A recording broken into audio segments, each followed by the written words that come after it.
Зордук, зомбулук — бул аргасыз кылуу, кулдук, тарынтуу, өзүн билемдик. Үй бүлөдөгү зордук, зомбулук деп үй бүлө мүчөсүнүн башка мүчөсүнө же башкаларга болгон жүрүм-турумун, үй бүлөдөгү бийликти сактап калуу, контролдоо жана коркунуч алып келген жагдайды түшүнөбүз. Үй бүлөдөгү зордук, зомбулук — бул жакын адамдардын бири-бири менен болгон мамилеси, кайсы бир убакытта бирин-бири кысымчылык алуу же кандайдыр бир зыян келтирүү.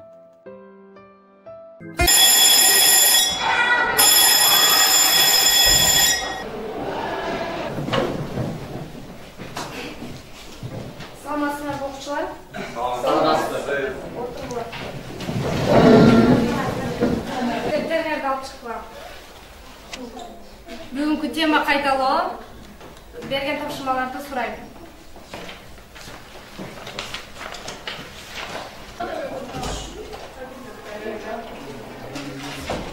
Көрсөтпө. Кандай форма? Окуучуда келбейсиңби сабакка? Тур отур. Мурунку сабакта биз драматургия менен поэма темасын өткөнбүз. Азыр ошону сурайм. Ким жооп берет? Нурбек, тур. Драма деген эмне? Сахналаштырган адабий чыгарма. Отур. Эжеке, мен биринчи кол көтөрдүм го. Сен эмнени билмек элең? Көп нерсени билем мен. Шырбай, турчу отур. Сен мага эмне кайша айтып калдың беле? Кийингеним болсо алдагындай. Окуучуга окшоп кийинип келбейсиңби? Кайсарыңа айтышып атасың? Мисалы Тургунай. Чачтарын өрүп, ак көйнөк кийип келген. Ушундай кийинип келсең болбойбу? Жашнакай болуп. 10 класска. Максат жок келесиң. Пайдасыздар.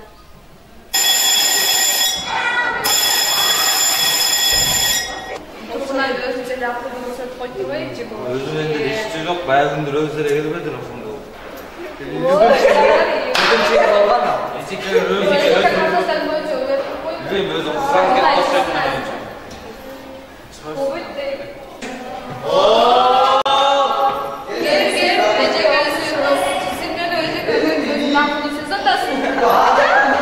Психикалык, эмоциялык зордук, зомбулук. Бул зомбулуктун белгиси ата-энеси баккан адамдар, тарбиячылар тарабынан дайыма же мезгил-мезгили менен баланын адамдык кадыр-бартына шек келтирүүчү, коркутуп, үркүтүүчү сөздөрдү айтуу, күнөөсүз айыптоо, чек көрүүсүн көрсөтүү. Мындан сырткары баланын жаш өзгөчөлүгүнө ылайыксыз талаптарды коюу, дайыма калп айтуу дагы психикалык, эмоциялык өнүгүүсүнө терс таасирин тийгизет.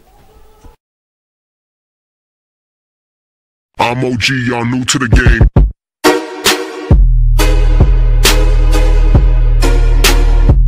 Жок, кызыктырбайт мага. Бир саат убакыт силерге. Алып келип калган, түшүнөрбү? Бизде сом жок да. Чарч телефонуңду. Жөн ойын. Сен бизди толуппай калсаң го, баспачы мектептин артына.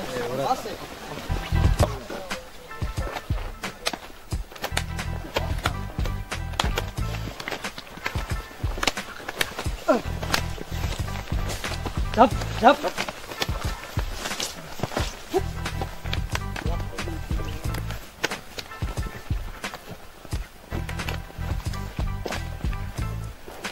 Арам салочи. Эмне касан бар болчу практика. Эчтен олдусу, да чыгар телефонду. Албайм. Андай. Бир келчи сен.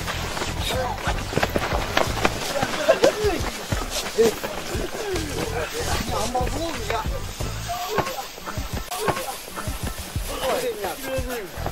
Турма.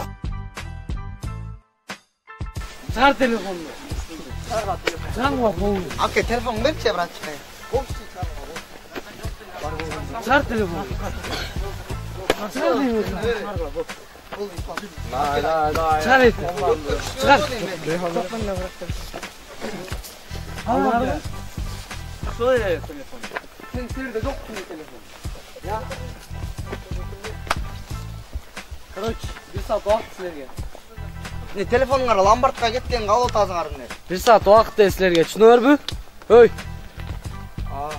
Жарым телефон ломбардка коюлат, жарым телефон залогко коюлат. Бир сааттын ичине келбесеңер. тур жөнөлүң, эмне Айзыл турасың? тетенди ойлосоңор, башкача сөзсөз эркекче. Не oldu so'm? Сом чыкты. Кана канча? Даяр эмес. Не толук чыккан эмес я. Неге ушундай калды? 5 сом аконга жетпей калды эле. Я. Сизлечи? О, деп билесиң. Тургун, бассын. Айка, бас.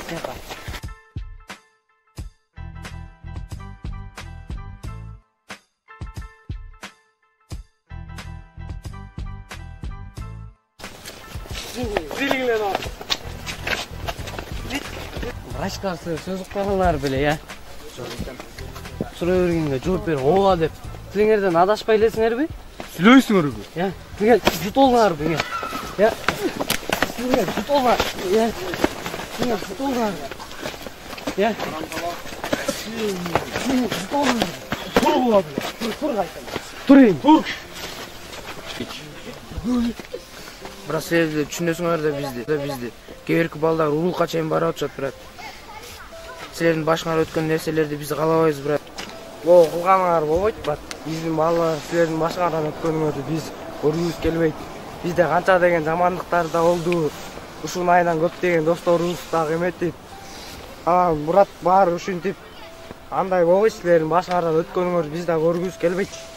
Силер билбей жатыр биздин балдар канча жамандыкка чейин барган жок, канча урук кылган жок. Ушун баарын билип, анан ушуну этиш керек эле. Силер брат мойтип, уруп, ушинтип эметип биздин балдар силер көргөн сайын ызаланып, көргүбүз келбей калды. Үмүткениңер болбойт, брат, мындай болбойт.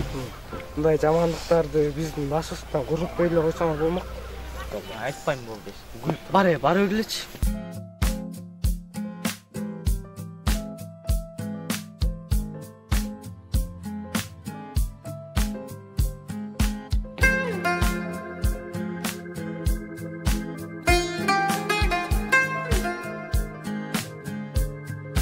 Урматтуу достор, биз бул видео менен эмне айткыбыз келди? Бул балдарды уруп токмокко алуу жана башка налог салуу, коркутуу, үркүтүү жаш өспүрүмдөрдүн эркин өсүүсүнө шек келтирет. Жана ушундай эле психикасынын бузулушуна алып келиши мүмкүн. Зордук, зомбулук өзгөчө физикалык түрү кылмыш болуп эсептелет.